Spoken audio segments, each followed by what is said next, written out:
Your country betrays you. Do you roll over or make them pay? I'm the Marine Corps' deadliest sniper, and I've been lying in wait in Ethiopia for 2 days. My mission was to provide cover for the friendly military convoy attempting to evacuate, but enemy forces have set up a roadblock with heavy weapons. My spotter, Donnie, quickly calculates wind speed and distance. I adjust my scope and lock onto the targets. Fire when ready. Hit. 2 shots ring out, threats eliminated. Just as we're about to pull out, a massive enemy force appears behind us. I immediately swing my rifle around, taking out the heavy machine gunner first, then dropping the driver. Facing my pinpoint accuracy, the enemy troops bail out of their vehicles for cover. They start hammering the hillside with mortar fire, and the rounds are creeping closer to my position. I call command for air support, but since this op was never authorized by the UN, they just cut communications. Shut it down. They're highly trained men 8 kilometers inside a country we are not supposed to be in. I'm sure they'll get out just fine. Shut it down now. Okay, wrap it up. Let's go! We're abandoned. The enemy sends in an attack helicopter. Donnie takes a stray round and goes down. Watching my buddy die, I grab my Barrett and start unloading on that chopper. I steady my breathing, aim for the critical components,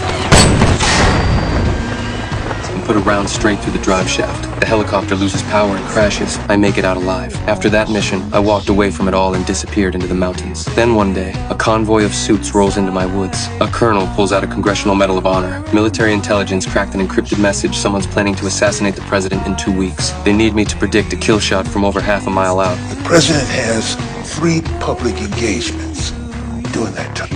We need you to scout.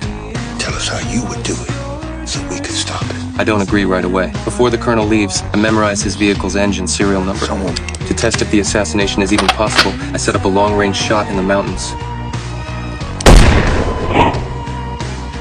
A can at 1,600 meters explodes on impact. That shot proves it can be done. Before I leave, I remove the firing pin from my rifle. This habit later saved my life.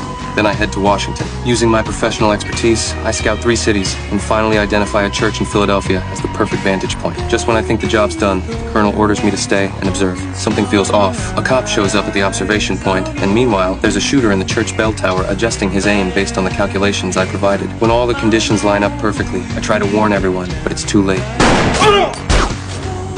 A gunshot shatters the silence, and chaos erupts at the speaking event. I take 2 rounds and fall out the window. Just like that, I go from hero to America's Most Wanted. I get out of there fast. They plant my M200 at the scene to frame me for the hit. On the run, I bump into a rookie FBI agent. I fake a surrender, then disarm him and put him down. I tell him the whole thing's a setup by the colonel. I grab his keys and take off in his car, but the gunshot wounds are slowing me down. I pull into a car wash, grab a med kit from the back seat, and patch myself up as best I can.